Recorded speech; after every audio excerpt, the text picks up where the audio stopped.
ఈ బిజినెస్ ఏదైనా మీ ఊర్లో ప్రమోషన్ చేయాలంటే అది సుమన్ టీవీతోనే సాధ్యం. ఇప్పుడే సంప్రదించండి. నంద్యాల మున్సిపాలిటీ పరిధిలోని వార్డులు అభివృద్ధి చెందాయా లేదా అని తెలుసుకునే ప్రయత్నం సుమన్ టీవీ చేపట్టింది. ఇందులో భాగంగా నేను ప్రస్తుతం నంద్యాల జిల్లా నందికొట్కూరు మున్సిపాలిటీ పరిధిలోకి వచ్చాం. ఈ 24వ వార్డు అసలు అభివృద్ధి చెందిందా లేదా అని తెలుసుకొని సుమన్ టీవీ ప్రేక్షకులకు ఇచ్చే ప్రయత్నం నేను ఇప్పుడు చేశాను.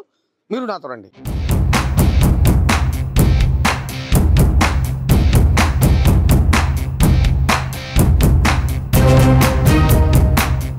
నంద్యాల మున్సిపాలిటీ పరిధిలోని 24వ వార్డు స్థానిక కౌన్సిలర్ చాంద్ బాషా మనతో ఉన్నారు. తనతో మాట్లాడి తాను అసలు ఈ 24వ వార్డు అభివృద్ధికి తాను ఎలాంటి కృషి చేశాడో తెలుసుకునే ప్రయత్నం చేద్దాం.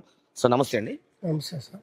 సార్ ముందుగా మీ కుటుంబ నేపథ్యం ఏంటంటే మీ తండ్రులు తాతలు ఏం చేసేవారు? అంటే ఆర్థికంగా స్థితిమంతుల మధ్యతరగతి చెందినవారా?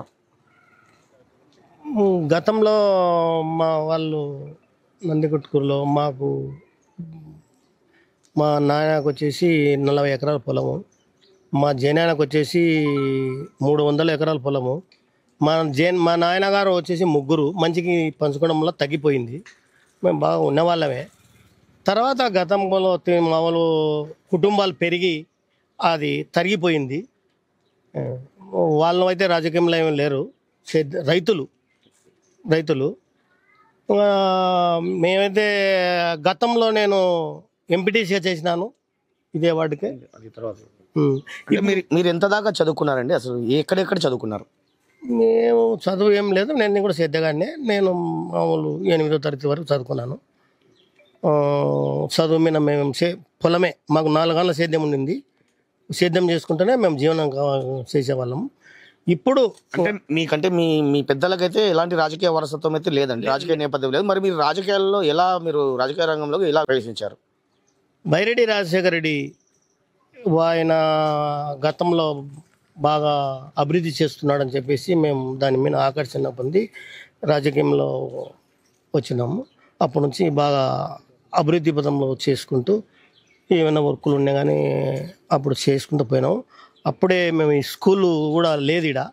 అప్పుడే వాళ్ళ దృష్టికి తీసుకొచ్చి స్కూల్ కట్టించి ఆ చిన్న ట్యాంక్ కట్టించిన. ఎంపీటీసీగా ఎన్నికయ్యారన్నట్టు గతంలో పనిచేశారంటారు. ఎంపీటీసీగా మీరు ఏ పార్టీ నుంచి గెలిచారండి? టీడీపీ.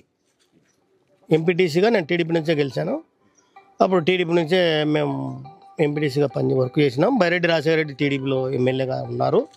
అప్పుడు కూడా మేము వర్కులు చేసినాం. ఇప్పుడు రీసెంట్గా అంటే కౌన్సిలర్గా మీకు ఏ విధంగా అవకాశం లభించిందండి? కౌన్సిలర్గా ఇప్పుడు మేము వాళ్ళ వర్గంలో ఉన్నాం కాబట్టి సిద్ధార్థ రెడ్డి బైరెడ్డి రాజశేఖర రెడ్డి తమ్ముని కుమారుడు. ఆయన 24వ వార్డుకు మీరు పోటీ చేయండి అంటే మాట తీసేయలేక మేము పోటీ చేయవలసి వచ్చింది. అంటే ఆ ఎన్నికల్లో మీకు మీ ప్రధాన ప్రత్యర్థి ఎవరండి? అప్పుడు మీకు ఎన్ని ఓట్ల మెజార్టీ వచ్చింది? ఈడ వచ్చేసి 2800 ఓట్లు. దాంట్లో 8 మంది నిలబడినారు ప్రత్యర్థులు. ఒక్కడని మనం చెప్పనీకి రాదు. 8 మంది పోటీ చేస్తే దాంట్లో నేను 347 ఓట్లతో నేను గెలిచినాను. అంటే ఇప్పుడు 24వ వార్డు కౌన్సిలర్గా మీరు ఈ 4 ఏళ్ల పదవీ కాలంలో మీరు ఈ వార్డు అభివృద్ధి కోసం ఎలాంటి కృషి చేశారండి? ఈ వార్డు కోసం దాదాపు నా వార్డులో 4 కోట్ల పని జరిగింది. సిమెంట్ రోడ్లు అనుకోండి, కాలువలు అనుకోండి, రీసెంట్గా హాస్పిటల్, హెల్త్ సెంటర్. ఇప్పుడు గతంలో మా ఆడపిల్లలు గర్భిణీతో ఉంటే ఇక్కడ నుంచి ఏబిఎం పాలెం అంటే ఇక్కడికి 2 కిలోమీటర్లు పోయి వాళ్ళు పరీక్ష చేయించుకురావాలా. హెల్త్ సెంటర్ ఏమంటే గర్భిణీ స్త్రీలు నిలబడిన నుంచి కాన్పోయేంత వరకు చెక్ చేసేది హెల్త్ సెంటర్ అంటే. ఆడికి పోవాలంటే ఆటోకు ఈడంతా వర్కర్స్ కూలీనాలు చేసుకొని బతికేతోళ్ళు. ఆటోకు పోవాలా అంటే పోను 50 రాను 50, 100 రూపాయలు. అది దృష్టిలో పెట్టుకొని మేము హెల్త్ సెంటర్ ఇక్కడికి తేవడం జరిగింది.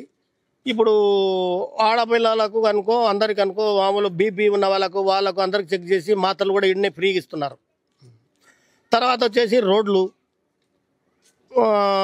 నీళ్ళ ట్యాంకి 1,50,00,000 అది దాదాపు 80% పూర్తయింది. 20% పెండింగ్ ఉంది. అది మరి ఎందుకో నిలబడింది. మళ్ళీ ఇప్పుడు రీసెంట్గా దాన్ని స్టార్ట్ చేస్తారు. ఇంకా నుంచి వచ్చేసి స్టేడియం నా వార్డులోనే 1,50,00,000 అంటే అన్నీ కలిపితే దాదాపు 4 కోట్ల చిల్లర పైసలు. వర్క్ జరిగింది. ఇప్పుడు దాదాపు 4 కోట్ల నిధులతో మీ వార్డు అభివృద్ధికి మీరు కృషి చేశారని చెప్తారు. కాకపోతే ఇదే నేపథ్యంలో మీ పైన ఒక ఆరోపణ అయితే వస్తుంది. అంటే ఈ 4 కోట్ల నిధులతో అభివృద్ధి పనులు జరిగే సందర్భంలో సంబంధిత కాంట్రాక్టర్ నుంచి మీరు పర్సెంటేజ్ తీసుకున్నారని ఒక ఆరోపణ ఉంది. లేదండి, అసలు వైఎస్ఆర్ గవర్నమెంట్లో బిల్లులు రావడం లే అని చెప్పేసి కాంట్రాక్ట్లే రావడం లే వర్క్ చేయడానికి. సిద్ధార్థ రెడ్డి గారు అప్పుడు వేరే వాళ్ళని పట్టుకొచ్చి వర్క్ చేపించినారు. మేమేమి చెప్పినాము, కావాలంటే మా వంతు సాయం చేస్తాం, మేము మా వార్డులో వర్క్ జరగాలని చెప్పేసి మేము వర్క్ చేపించినాం. కానీ అలాంటివి మా కాడ ఎప్పుడు లేవు. అవి మీరు ఎంక్వైరీ చేసినా కానీ కరెక్ట్ ఉంటుంది, అటువంటిది ఏం లేదు. ఓకే అండి, ఇప్పుడు మీరు సేద్యం చేస్తా అంటున్నారు, మీరు రైతు అంటున్నారు. ఇట్లా మీరు పొలం పనులు అనుకోండి, లేకుంటే మీ వ్యాపకాలు అనుకోండి, మీరు స్థానిక అంటే 24వ వార్డు ప్రజలకు మీరు నిత్యం అందుబాటులో ఉండరు అనే ఒక విమర్శ ఉంది. 24 గంటలు 29 నందికొట్కూరులో 29 మంది కౌన్సిలర్లము. 29 కౌన్సిలర్లో 24 గంటలు అందుబాటులో ఉన్నావని నేను ఒక్కడిని. 24 గంటలు వాటిలోనే ఉంటా. ఎవరు వచ్చి అడిగినా కానీ ఎమ్మడే స్పందించి, కరెంటు పోయినా ఏం పోయినా నీళ్లు లేవన్నా ఎమ్మడే స్పందించేవాడిని, ఫస్ట్ వాడిని నేనే. ఇప్పుడు రీసెంట్గా ముచ్చుమరి నుంచి అక్కడ ఏదది అక్కడ పైప్ లైన్ పోతుంది. అది టౌన్లో పైప్ లైన్ పోతే ఇబ్బంది అని, అది 8 అడుగులు ఎడల్పు 8 అడుగులు లోతు పోతుందని ఇబ్బంది అవుతుందని చెప్పేసి దాన్ని నిలబెట్టి రీసెంట్గా అది ఒక పంచాయతీ జరుగుతుంది. రేపు టౌన్ బంద్కు పిలుపునిచ్చినాం. మీరు వినింటారు, మైకు కూడా తిరుగుతుంది ఊర్లో. కాబట్టి అలాంటివి ఏం లేవు. మేము 24 గంటలు అందుబాటులో ఉండే వాళ్ళమే. ఓకే అండి, మీరు ఫస్ట్ బైరెడ్డి సిద్ధార్థ రెడ్డి వర్గంలో ఉన్నారు. మీరు ఫస్ట్ బైరెడ్డి రాజశేఖర రెడ్డి, ఓకే, సిద్ధార్థ రెడ్డి తర్వాత వచ్చినట్టు బైరెడ్డి రాజశేఖర రెడ్డి. ఇప్పుడు కూడా ఆయన అమ్మడే ఉన్నాం. ఇప్పుడు ఇంకా ఈ 24వ వార్డులో ఇంకా పరిష్కారం కాని సమస్యలు ఏమున్నాయండి? ప్రధానంగా 24వ వార్డులో ఉండొచ్చు ఒక 2 రోడ్లు పెండింగ్ ఉన్నాయి, ఒక కాలువలు కూడా ఉన్నాయి కొద్దిగా. ఇంకా మళ్ళీ నెక్స్ట్ పెట్టి, ఇంకా మా టైం సంవత్సరం ఉంది.